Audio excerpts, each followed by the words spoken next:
Assalamualaikum warahmatullahi wabarakatuh. Perkenalkan, nama saya Rianto Adiarta ST, Latsar Angkatan 33 Kelompok 4 NDH 33. Kali ini saya akan menjelaskan tugas individu 2 agenda 1, yaitu analisis isu efektivitas kinerja individu berdasarkan tupoksi. Baiklah, pertama-tama saya akan menjelaskan 3 isu yang sedang berkembang di Dinas Pekerjaan Umum dan Tata Ruang Bidang Bina Marga Kabupaten Hulu Sungai Selatan. Isu yang pertama adalah kebutuhan prasarana jalan dan jembatan yang belum memenuhi standar. Kemudian, isu yang kedua adalah kurang tersedianya infrastruktur jalan dan jembatan di wilayah terpencil dengan pusat kegiatan ekonomi. Kemudian yang ketiga, kurangnya peran masyarakat dalam pemeliharaan jalan dan jembatan.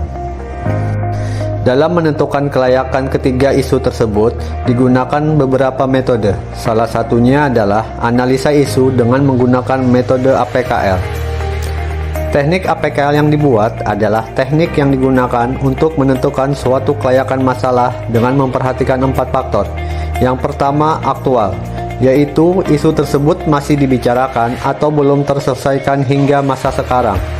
Yang kedua, problematik, yaitu isu yang menyimpang dari harapan standar, ketentuan yang menimbulkan kegelisahan yang perlu segera dicari penyebab dan pemecahannya.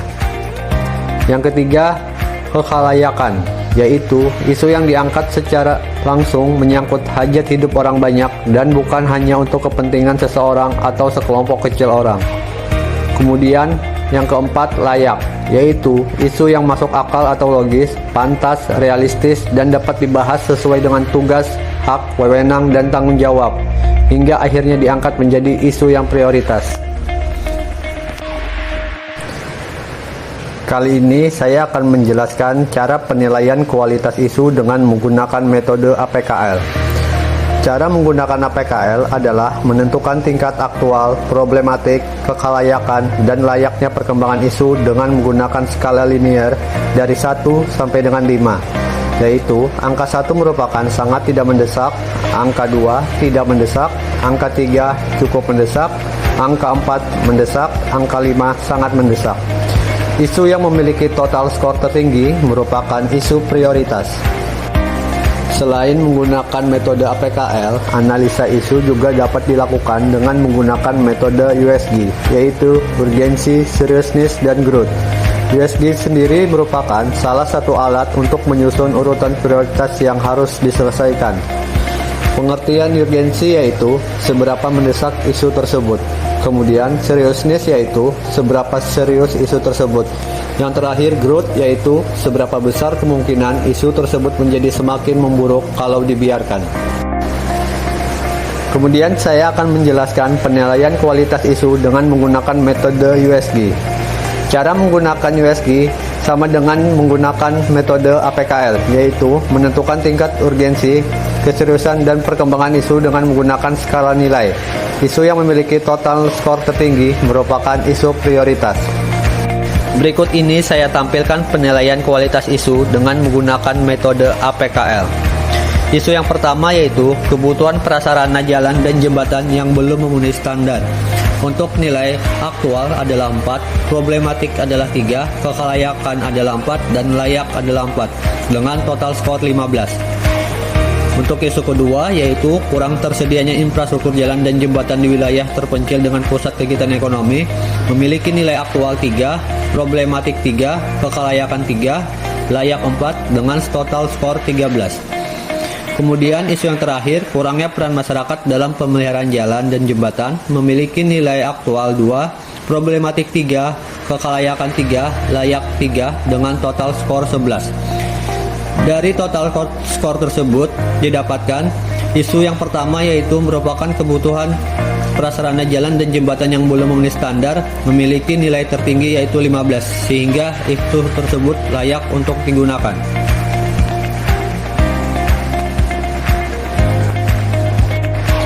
Kemudian untuk penilaian kualitas isu menggunakan metode USG didapatkan isu 1, kebutuhan prasarana jalan dan jembatan yang belum memenuhi standar, memiliki nilai urgensi 4, seriousness 5, dan growth 4 dengan total nilai 13. Yang kedua, kurang tersedianya infrastruktur jalan dan jembatan di wilayah terpencil dengan pusat kegiatan ekonomi memiliki nilai urgensi 3, seriousness 3, dan growth 4 dengan total nilai 10. Yang terakhir, kurangnya peran masyarakat dalam pemeliharaan jalan dan jembatan memiliki nilai urgensi 2, seriousness 3, dan growth 3 dengan total nilai 18. Hasil identifikasi dan penilaian isu melalui teknik APKL dan USG didapatkan. Isu yang pertama yaitu kebutuhan prasarana jalan dan jembatan yang belum memenuhi standar menjadi isu yang prioritas untuk dilaksanakan. Setelah mendapatkan isu prioritas, maka dapat dilakukan analisa akar masalah menggunakan metode Fishbone. Yang pertama, yaitu kurangnya SDM yang dapat menginventarisir kerusakan jalan dan jembatan. Yang kedua, money, yaitu terbatasnya anggaran untuk penanganan perbaikan jalan dan jembatan. Yang ketiga, machine, yaitu kurang tersedianya database kerusakan jalan dan jembatan. Yang terakhir, method, yaitu belum adanya skala prioritas dalam menentukan lokasi pekerjaan. Dalam pemecahan isu prioritas tersebut dapat dilakukan dengan SWOT, yaitu strength, kekuatan. 1. Adanya prasarana jalan dan jembatan yang memenuhi standar. 2. Adanya dukungan dari pimpinan untuk menciptakan infrastruktur yang handal, mantap, dan aman. Ketiga, masyarakat yang mengharapkan keselamatan dalam penggunaan jalan dan jembatan. Kemudian weakness atau kelemahan, yaitu anggaran daerah yang sangat terbatas. Kedua, penanganan jalan dan jembatan akan membutuhkan biaya yang lebih besar. Ketiga, pemerataan pembangunan akan sulit terlaksana. Kemudian opportunities atau peluang. 1. Adanya perkembangan teknologi perbaikan jalan yang lebih modern. Kedua, adanya rencana tata ruang wilayah kabupaten. Yang ketiga, adanya potensi sumber daya alam. Kemudian yang terakhir, threat atau ancaman. Pertama adalah bencana banjir yang sering terjadi. Kedua, kendaraan besar yang melewati jalan dan jembatan melebihi tonase maksimal. Ketiga, sering terjadi longsor. Kemudian untuk rekomendasi alternatif pemecahan isu tersebut adalah alternatif penyelesaian, meningkatkan anggaran penanganan perbaikan jalan dan jembatan. Kemudian tahapan setiap penyelesaian yaitu melakukan inventarisir data kerusakan jalan dan jembatan, membuat skala prioritas penanganan perbaikan jalan dan jembatan, koordinasi dengan pihak terkait mengenai anggaran, yang terakhir ditetapkan pada bidang bina marga. Kemudian hal yang diharapkan adalah menciptakan prasarana jalan dan jembatan yang memenuhi standar. Yang kedua, menciptakan rasa aman bagi masyarakat pengguna jalan dan jembatan. Yang ketiga, mempercepat aksesibilitas masyarakat pengguna jalan dan jembatan. Kemudian pihak yang terkait terdiri dari Kepala Daerah, DPRD, Dinas PUTR, dan Bidang Bina Marga. Demikianlah penjelasan saya mengenai tugas individu 2 agenda 1 tentang analisa isu efektivitas kinerja individu berdasarkan tupoksi.